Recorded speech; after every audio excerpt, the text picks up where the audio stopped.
Puharich chegou a Congonhas na primeira semana de agosto de 1966.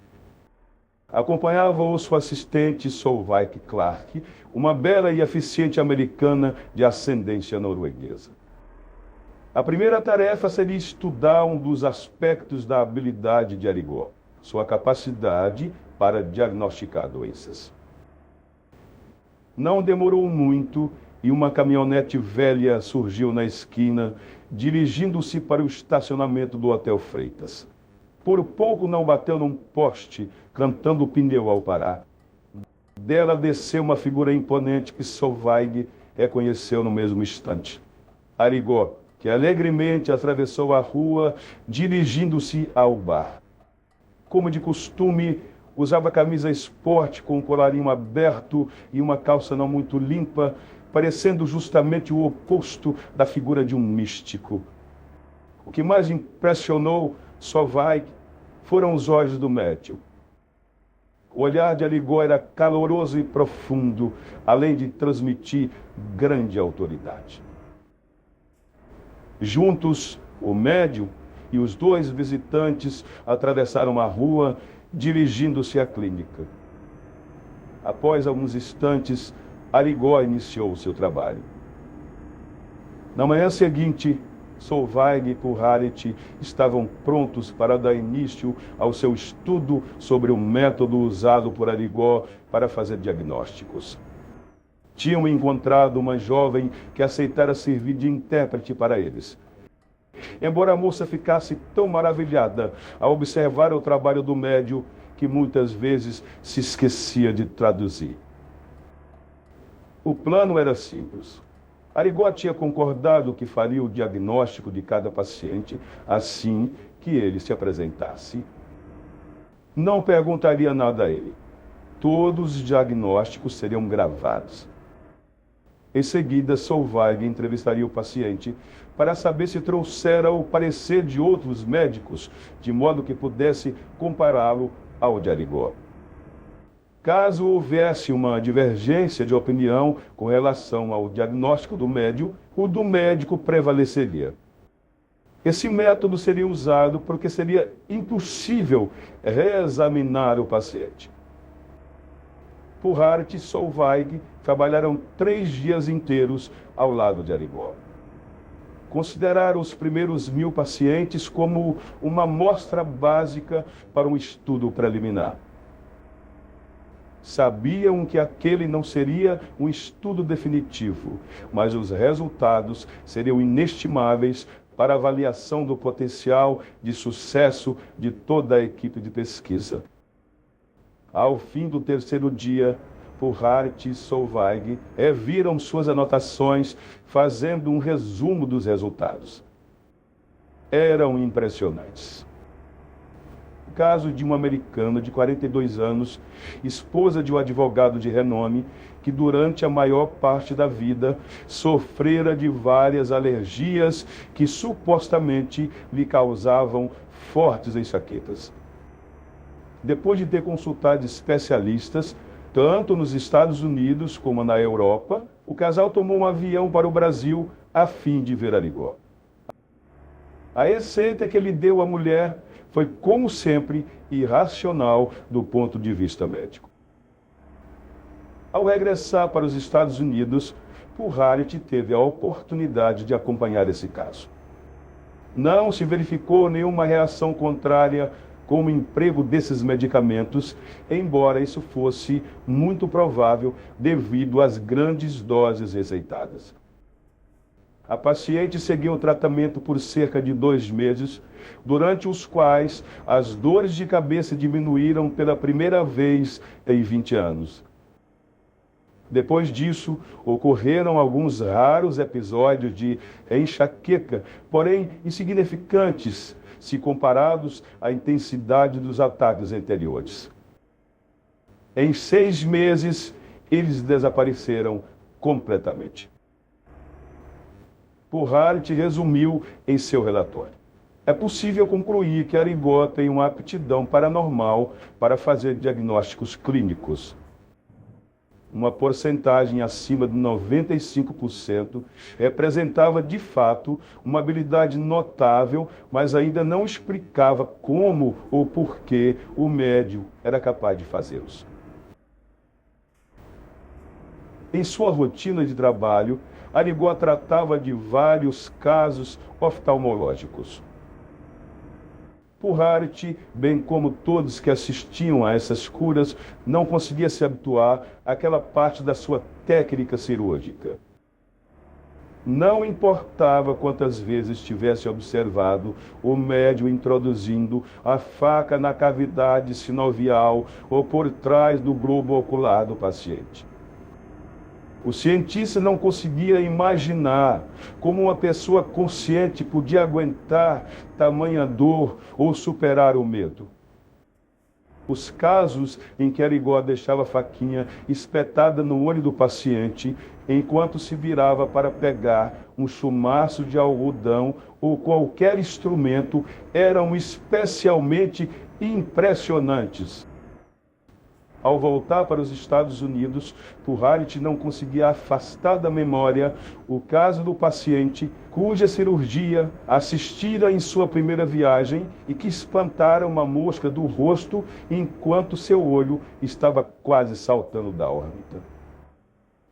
Quando o cientista menos esperava, Arigó virou-se para ele enquanto movimentava a lâmina da faquinha no olho de um paciente e disse: qualquer bom médico americano deveria fazer a mesma coisa que o senhor.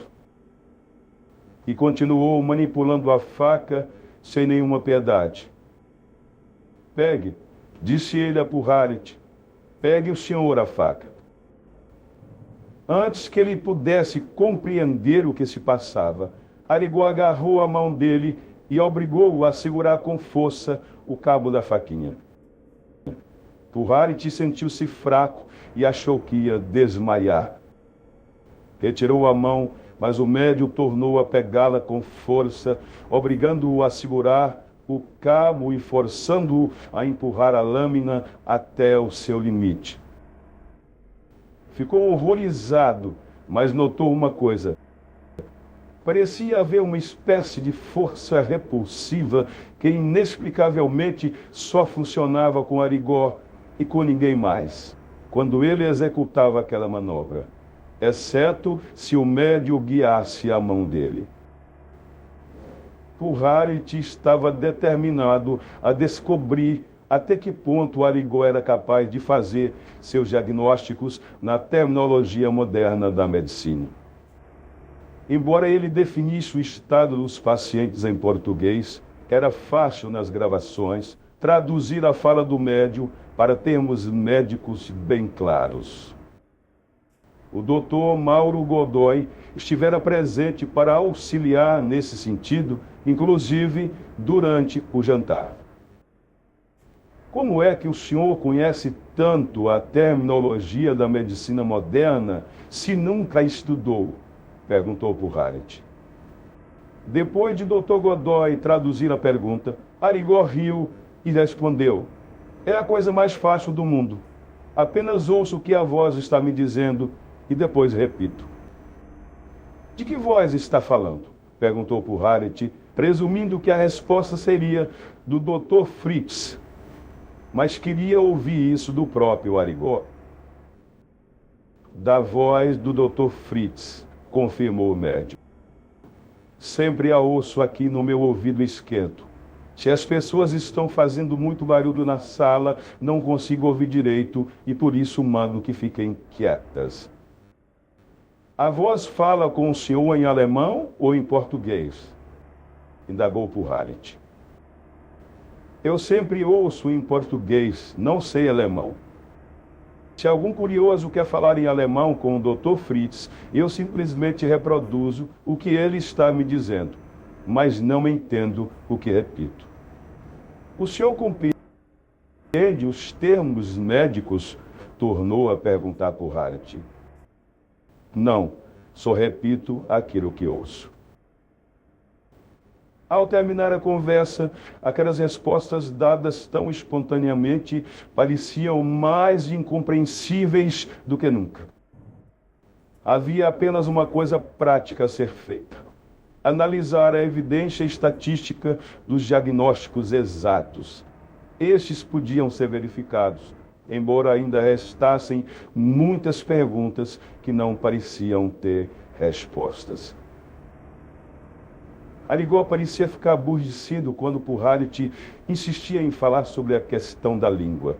Naquela ocasião, o médico não continuou o assunto, porque as perguntas básicas no momento eram: o médico podia dar um diagnóstico exato sem nem mesmo examinar o paciente? Podia ele curar de fato? Além disso, tudo mais era secundário. A questão a respeito da possibilidade de uma pessoa morta ter o aparelho motor sensorial de um ser vivo era quase totalmente inexplorada pela psicologia moderna. No Brasil, a possibilidade de possessão por espíritos bons ou ruins é quase considerada corriqueira em todas as camadas sociais. Os brasileiros têm uma tendência para aceitar esse fenômeno potencial como parte da cultura e, portanto, aos seus olhos, ele se torna uma verdade literal ou metafórica.